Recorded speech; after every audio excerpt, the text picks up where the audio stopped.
First, we're going to start by roasting two of my favorite vegetables. We've got some sweet potato and some white onion. You're going to spray the inside of your air fryer or your baking sheet if you don't have an air fryer. And you're going to add one large cubed sweet potato as well as one large white onion. And you're going to roast those the way you like it, however that's going to be. In your air fryer, you're going to put it 325 about 8 minutes. On your oven, well, y'all know how to handle that. Next up, we're going to be spraying a 9x13 glass dish. Want to make sure we completely cover this because what we're working on today is going to be baked, and we want to make sure that we don't let any of this stick to the outside of the pan. Let's start with a whole can of dark red kidney beans. I love this. It's got a lot of flavor, it's got a lot of color, and a ton of fiber. It's so good for you. Then we're going to bring in an entire can of black beans. Go ahead and put those right on top of that. Yup, look at that. Ooh. Next up, we've got an entire can of pinto beans. Put those right on top. Beans, the musical fruit. Don't finish that sound, James. All right. And then we're going to put in 2 cups of chopped jalapenos, okay? One right there, that's get you about halfway. And then the second one's going to come in and cover the rest. Beautiful. I love these because they provide a whole lot of flavor as well as a really nice soft texture to just about any dish. Next up, we've got our fresh chopped vegetables. We've got these beautiful red and orange peppers. Now let's bring in some taco seasoning. Put in an entire packet of taco seasoning there. Yes, please. Some of y'all are a little bit nervous about sodium. Maybe you want to look at a low sodium option for that. Next in, we're going to pour in some chicken stock, just enough to cover the bottom. We want to make sure that we have some moisture to stir in with all of our beans and our spices and all of our vegetables. Look at that, how gorgeous. Oh my gosh. Now we're going to set this aside for just a minute while we mix up my favorite, cornbread. Okay. Yes, please. I mean every time if you got cornbread involved. Beautiful. Now then you're going to get 1 large egg to put it right in there with your Jiffy cornbread. Super.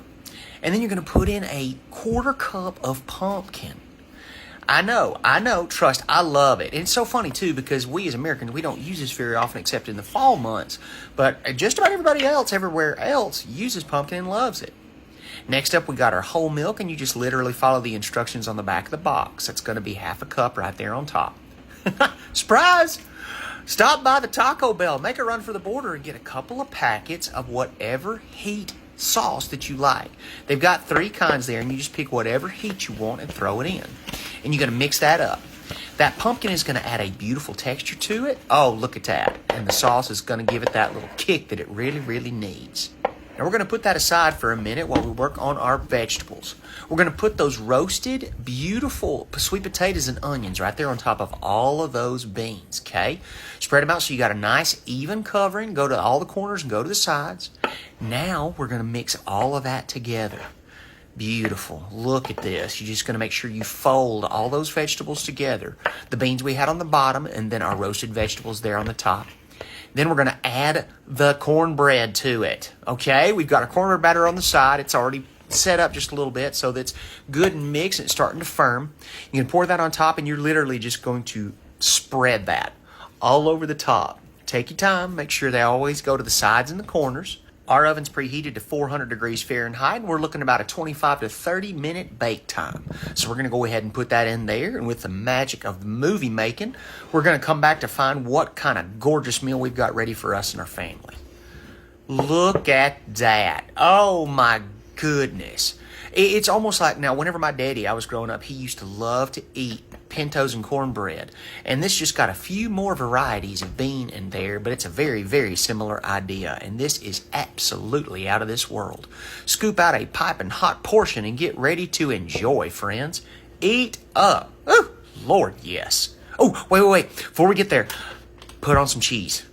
I almost got away from myself there. I can't believe I almost forgot the cheese. If you've got it in the fridge, please always add it. Ooh, yeah, and since this is literally chili's second cousin, go ahead and put a dollop of sour cream right there on the top. Now, you can either leave it to melt for a second or you can stir it up however you like. But, man, you want to talk about a fantastic dinner. Took no time at all. Really good for you. Tons of fiber. All kinds of good fresh vegetables in there. Some of y'all been giving me just a little bit of trouble about my vegetable choices. I appreciate that. We're going to watch the sodium from now on. Eat up. Woo!